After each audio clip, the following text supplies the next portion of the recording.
그럼 밀키트는 얼마냐? 밀키트 같은 경우에는 판매 수수료 기준이 10.6%예요. 그리고 정가가 아닌 할인가의 수수료를 부과하고요. 그리고 배송료는 스마트 스토어와 동일하게 3.3%가 붙습니다. 그러면 대표님, 스마트 스토어는 5.85%의 수수료를 내는데 쿠팡이 너무 비싼 거 아닐까요? 그렇게 느낄 수 있어요. 하지만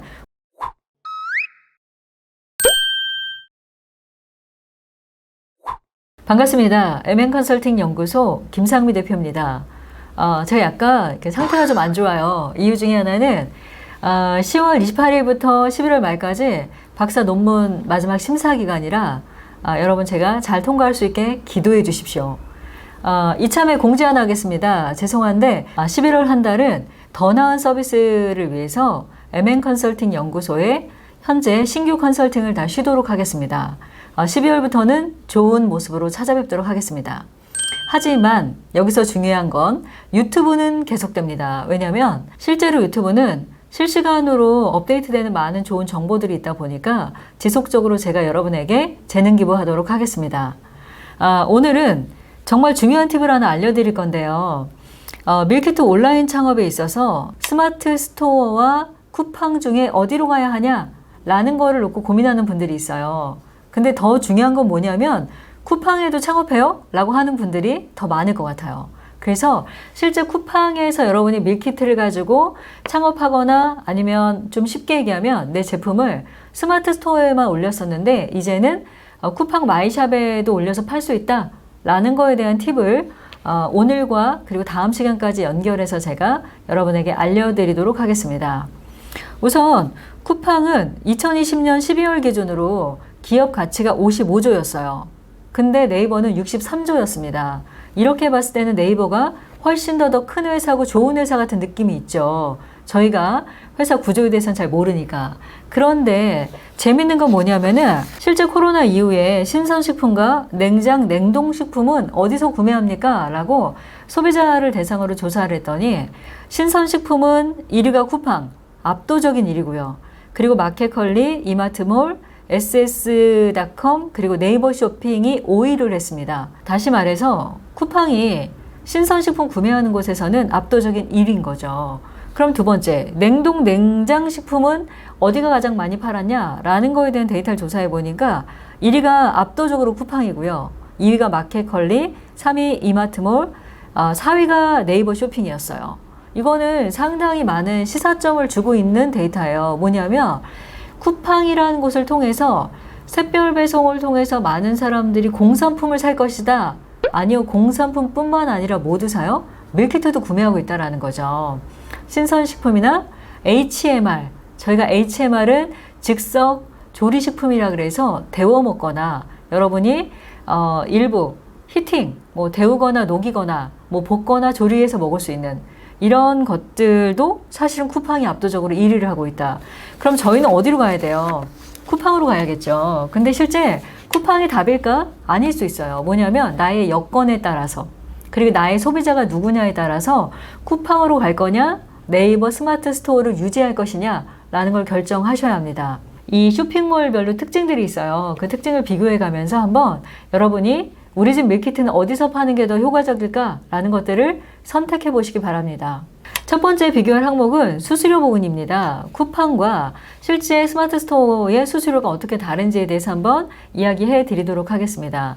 쿠팡은 마켓플레이스라고 해서 카테고리별로 판매 수수료가 달라요. 예를 들어서 내가 게임 용품이다 그러면 6.8% 정도 되고요. 냉난방 가전이다 하면 5.8%예요. 스포츠 레저는 기본 수수료가 10.8에 거기 어떤 항목이냐에 따라서 약간씩 수수료율이 달라요. 그럼 밀키트는 얼마냐? 밀키트 같은 경우에는 판매 수수료 기준이 10.6%예요. 그리고 정가가 아닌 할인가의 수수료를 부과하고요. 그리고 배송료는 스마트 스토어와 동일하게 3.3%가 붙습니다. 그러면 대표님, 스마트 스토어는 5.85%의 수수료를 내는데 쿠팡이 너무 비싼 거 아닐까요?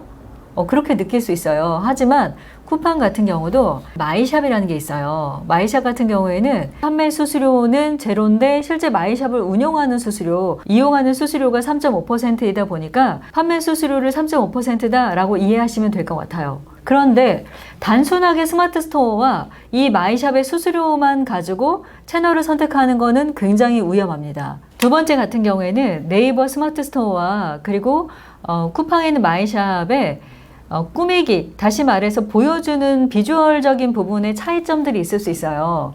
다시 말해 스마트 스토어 같은 경우에는 홈페이지형 또는 쇼핑몰처럼 롤링 배너도 넣을 수 있고요. 그리고 상세 페이지를 갖다가 상품을 쇼핑몰처럼 보여줄 수 있어요. 근데 마이샵은 그런 부분에 있어서 약간 한계성이 있어요. 그러다 보니 내가 자사몰의 개념처럼 보여주고 싶다라고 하면 네이버 스마트 스토어가 훨씬 적합할 수 있고요. 또는 쿠팡이라는 많은 이용자가 있는 곳에서 판매를 하고 싶다라고 하면 쿠팡이 마이샵을 활용하는 것이 훨씬 좋습니다. 마지막 세 번째는 배송입니다. 여러분 네이버 같은 경우에는 샛별 배송이라는 개념이 약간 좀 모호하죠. 근데 네이버랑 쿠팡은 공통점이 하나 있어요. 그건 뭐냐면 물류에 대한 역량이에요. 쿠팡은 2020년 12월을 기준으로 전국 30개 도시에 100개 이상의 물류 창고를 구축하고 있고요. 4만 명 이상의 관련 인력을 고용하고 있습니다. 그런데 네이버 같은 경우에는 국내 110개 물류 거점을 갖춘 CJ 대한통운과 파트너십을 갖고 있기 때문에 네이버도 물류 시스템은 상당히 좋은 편이에요. 그런데 여기서 차이점은 뭐다? 이 마켓 컬리가 몇 년간 이루었던 거를 쿠팡이 한 달 동안 이루었다라는 샛별 배송에 있어서는 쿠팡이 상당한 경쟁력을 좀 가지고 있죠. 그러다 보니 여러분이 내 밀키트를 가지고 샛별 배송에 얹고 싶다라고 하면 네이버 스마트 스토어가 아니라 쿠팡의 로켓 배송을 활용하는 것이 훨씬 더 이득입니다. 그런데 문제는 뭐냐면 네이버 스마트 스토어나 쿠팡의 마이샵은 동일하게 즉석 판매 허가와 통신 판매 허가만 있으면 돼요. 그런데 로켓 배송에 얹으려고 그러면 어떻게 해야 하죠? 다시 이 밀키트 기본 강의로 돌아가자면 나의 채널에서 팔 때는 즉석 판매 제조 허가만 받으면 돼요. 그런데 남의 판매 채널에서 내가 밀키트를 팔려고 한다라고 하면 식품 제조 가공업을 해야겠죠. 그러다 보니까 로켓 배송에 얹기 위해서는 직판만 가지고는 안 돼요. 대신에 로켓 배송을 통해서 전국망으로 빠르게 배송을 하고 싶다라고 할 때는 우리가 직접 식품 제조 가공 허가를 받거나 아웃소싱 업체를 찾아서 우리 제품을 아웃소싱해서 생산하게 해야 한다는 점을 여러분께서는 꼭 명심하시기 바랍니다.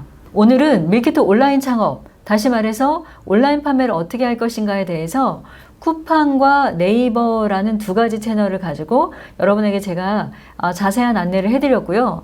다음 시간에는 기승전, 노출, 어떻게 고객한테 그러면 우리가 노출돼야 판매할 수 있을까요? 라는 부분에 광고 영역이 있습니다. 그래서 이 광고와 기타 다양한 이 밀키트 온라인 창업의 성공 요인에 대해서 네이버 스마트 스토어, 쿠팡의 마이샵을 기본으로 해서 알려드리도록 하겠습니다. 오늘도 여러분 힘차고 행복한 날 되시기 바라고요. 지금까지 M&Consulting 연구소 김상미 대표였습니다. 감사합니다.